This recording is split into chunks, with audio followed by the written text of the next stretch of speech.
The 27 Club. Fame, flames, and the forever young curse. They were beautiful. They were broken. They were gone too soon. There is a ghostly number whispered through the annals of music history. 27. A cursed age that has claimed some of the world's most talented souls one by one in a parade of brilliance and self-destruction. They didn't just die. They burned out in full view of the world, often in pain, addiction, and silence. And in the wake of their deaths, the media stitched them together into a single, eerie phenomenon. The 27 Club. But what is this club exactly? Who coined the name? And why, decade after decade, does age 27 keep showing up like an ominous deadline for the brilliant and doomed? Let's walk the blood-streaked red carpet to the graveyard of the forever young. The term 27 Club wasn't officially coined until the death of Kurt Cobain in 1994. Fans, journalists, and music historians began noticing a disturbing pattern. Some of the most iconic troubled artists in rock history had all died at the exact same age. But the mythos truly exploded after Amy Winehouse's death in 2011, also at 27. At that point, the media turned the eerie coincidence into an undeniable narrative. Something dark and tragic happens to the genius and the broken at 27. But the timeline began much earlier. The roots stretch back to the psychedelic 60s, to a string of funerals the industry never truly recovered from. But if there's a first name on the list, the one who started it all, it's Brian Jones, the fallen founder of the Rolling Stones.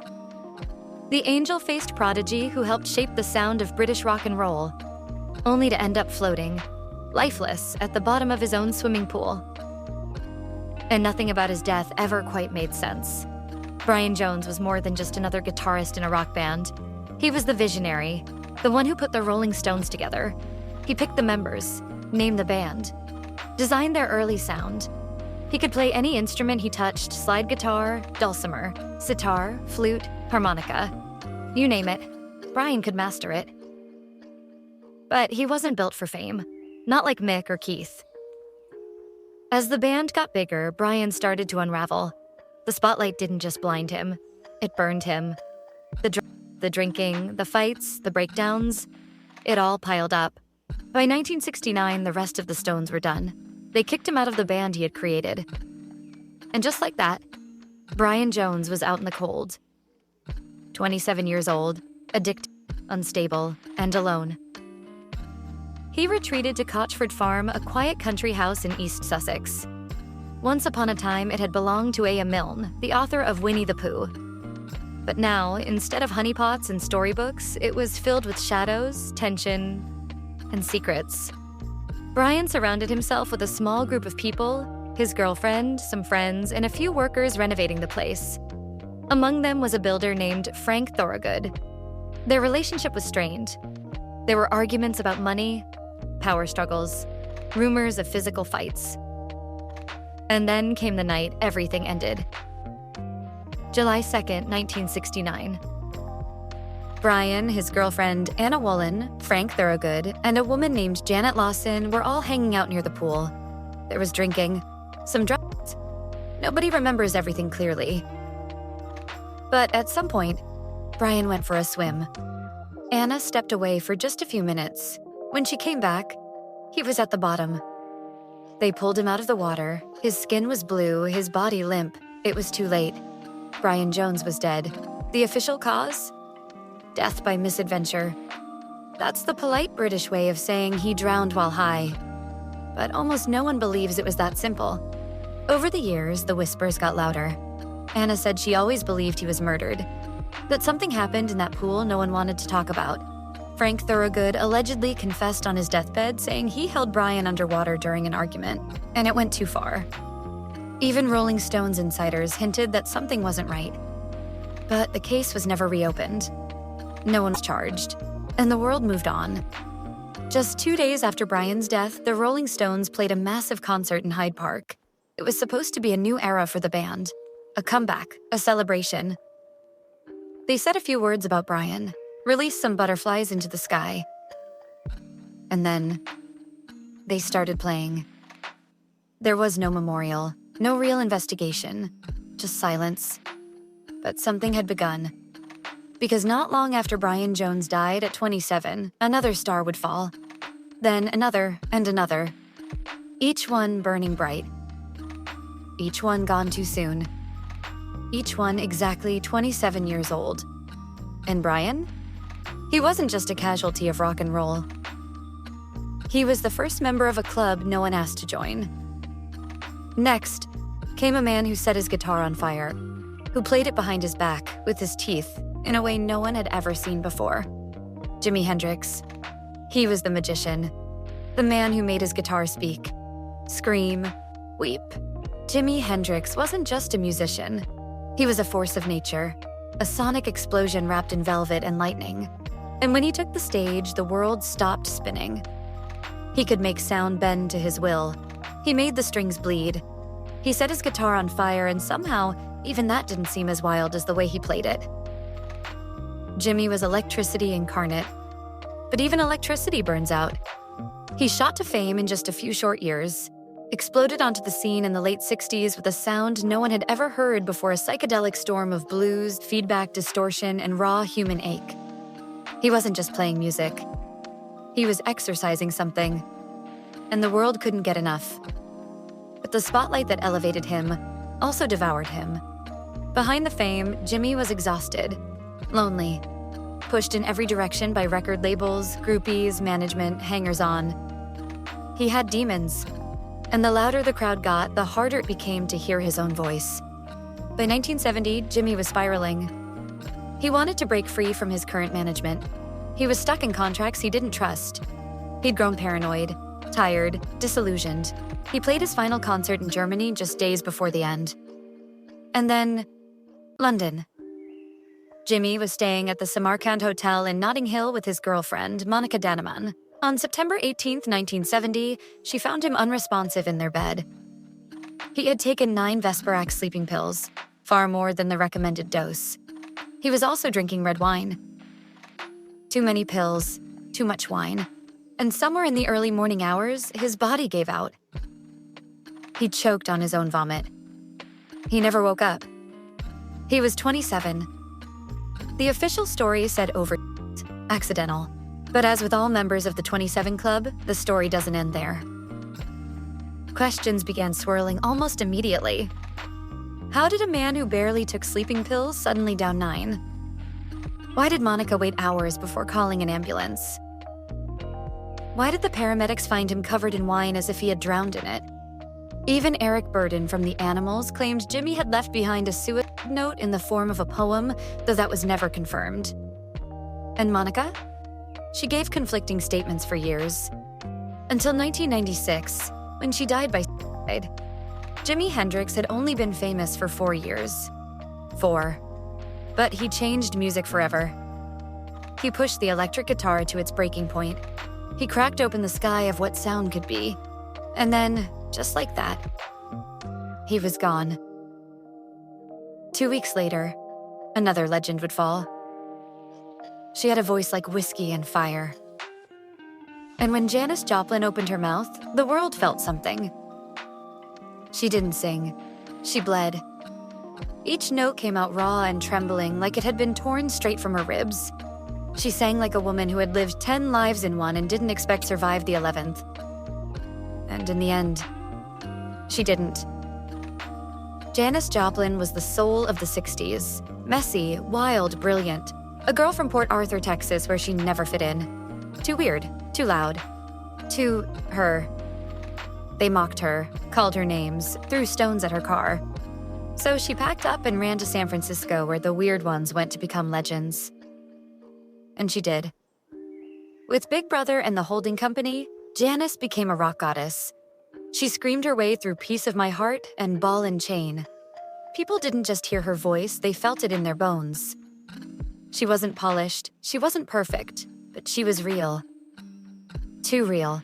Fame hit her like a freight train. And like so many others before her, Janis turned to something that didn't ask for anything back. Heroin. It numbed the pain, quieted the chaos, until it didn't. By 1970, Janis was trying to get clean. She was recording her final album, Pearl. She was engaged, happy even. People said she had finally turned a corner. But the past doesn't let go so easily. October 3rd, 1970. Janis missed a recording session. That wasn't like her. Her producer called the hotel. No answer. Later that evening, they found her in her room at the Landmark Motor Hotel in Hollywood. Dead. She was on the floor beside her bed, her lips bloodied, a cigarette burned down beside her. The cause? A heroin overdose, possibly from an unusually pure batch that had already killed others that same week. There was also alcohol in her system. She was alone when she died. Just like Jimmy, just like Brian. And like them, Janis was 27. She never got to hear Pearl finished, never heard her final song, Me and Bobby McGee, go #1 after her death. But that's the cruel poetry of the 27 Club. Their greatest moments often come after they're gone. And then came the final blow. The Prince of Darkness, the poet of pain, the Lizard King, Jim Morrison. He called himself a shaman, a soul traveler, a vessel for something deeper and darker than most people could comprehend. While others sang about love and freedom, Jim sang about chaos, death, sex, fire. He prowled the stage like a man possessed, eyes wild, shirt undone, howling into the mic like he was mid-exorcism. And the world couldn't look away. Jim Morrison was the face of the Doors, and the Doors were unlike any band before or since. Their music wasn't meant for dancing. It was meant for awakening. You didn't listen to the Doors, you descended into them. And at the heart of it all was Jim, equal parts philosopher, rock star, and ticking time bomb. He had a genius mind and a self-destructive soul. He drank too much, screamed at crowds, got arrested on stage, brawled with the police. He lived like a man on borrowed time, and deep down, maybe he knew it. Because Jim Morrison was obsessed with death. He talked about it constantly, wrote about it, sang about it, studied it. He once said, "I see myself as a huge, fiery comet, a shooting star. Everyone stops, points up, and gasps. Oh, look at that." Then whoosh, and I'm gone. And in the summer of 1971, he was. Jim had moved to Paris with his longtime partner, Pamela Corson. He told friends he was done with the chaos of LA, done with the music scene, done with being Jim Morrison. He wanted to write poetry, walk the streets, be anonymous. But the demons came with him. And in the early morning hours of July 3rd, 1971, Pamela found him in the bathtub of their apartment. His body was still. His heart had stopped. He was pronounced dead at the scene. No autopsy was performed. The French authorities said it wasn't necessary. The cause of death was listed as heart failure. But no one really knew. Some claimed he had overdosed on heroin, though Jim was never known to use it. Others whispered it was a setup, a fake death, that he had staged the whole thing, vanished into the shadows. No proof, just myth. Just like Jim. He was buried quietly in Père Lachaise Cemetery alongside poets, painters, and revolutionaries. The grave was plain, the ceremony private, but the fans came anyway, and they still come. They leave whiskey bottles, cigarettes, scrawled lyrics, and painted hearts. His grave became a pilgrimage site, a shrine. Because Jim Morrison wasn't just a rock star. He was a ghost in waiting. And when he died, he too was 27. Brian, Jimmy, Janis, Jim. 4 icons, 4 tragedies, all dead within 2 years, all 27. People started whispering about a curse, a club. And that club had only just begun. Because decades later, the curse would come calling again.